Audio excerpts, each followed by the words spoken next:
केंद्रीय कृषि मंत्री अर्जुन मुंडा जी हैं हमारे साथ बातचीत करने के लिए। बात करते हैं अर्जुन मुंडा जी, कल आप लोगों ने लंबी बैठक की लेकिन बातचीत विफल हो गया। क्या उनकी मांग थी जो विफल हो गया बातचीत, क्या आपने उनको दिया?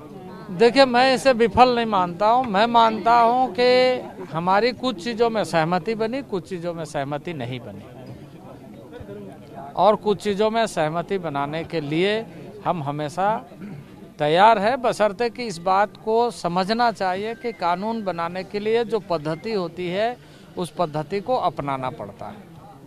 उनका एक जो मांग है कि एमएसपी पे गारंटी चाहिए, एमएसपी पे गारंटी चाहिए, बार बार कह रहे हैं, तो उसको लेकर आप लोग क्या सोच रहे हैं?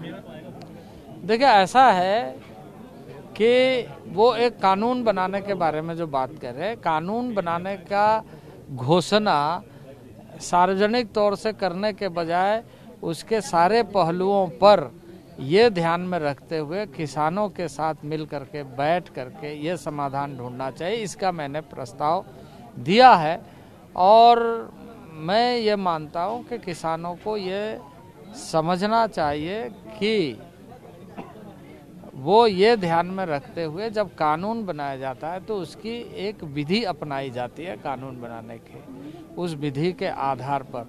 और मैं मानता हूँ कि माननीय प्रधानमंत्री जी हमेशा इस बात को ध्यान में रखते हुए किसानों के हितों की चिंता की है और आगे भी चिंता करेगी, जिससे कि हमारे जो अन्नदाता है, अन्नदाता को एक समुदाय के रूप में कि पूरे देश के अन्नदाता एक है, उस दृष्टि से सोच करके हम काम करते हैं और सारे ऐसे मामले को हम सुलझाना चाहते हैं जिससे अन्नदाता और इस देश के किसान मजबूत हो और उनकी समस्या को हम अपनी समस्या मानते हैं। राजनीतिक दल भी समर्थन दे रहे हैं, कल कांग्रेस ने घोषणा की। आपको लगता है कि इसमें राजनीति ज्यादा हो रही है?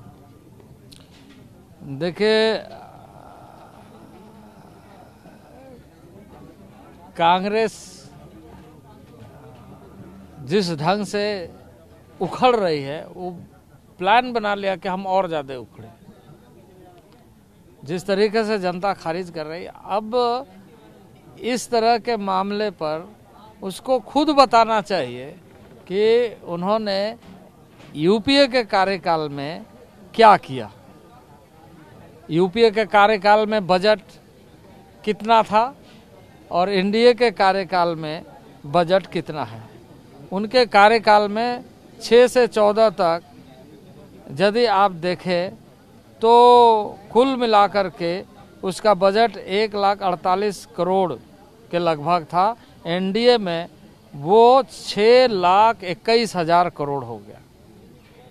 13-14 में उसका बजट 27,662 करोड़ था और 2022-23 में 1,24,000 करोड़। और उसमें से जो लगभग 70% सीधे डीबीटी के माध्यम से किसानों के खातों में पहुंचाई जा रही है। ये जो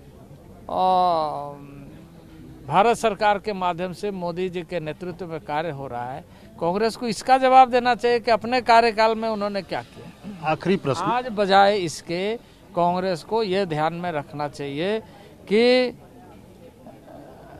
प्रधानमंत्री किसान सम्मान निधि उसके समय में था क्या? हम उसमें अभी तक लगभग 11 करोड़ लोगों को इस मामले में डीबीटी के माध्यम से राशि उपलब्ध करा रहे हैं और वो जारी है। तो अब आगे रास्ता क्या? 2,80,000 करोड़ अभी तक किसानों के खातों में बेच चुके हैं। सर, आगे रास्ता क्या है? किसान उद्वेलित है, आंसू गैस के गोले छोड़े जा रहे हैं। रास्ता क्या बातचीत का है?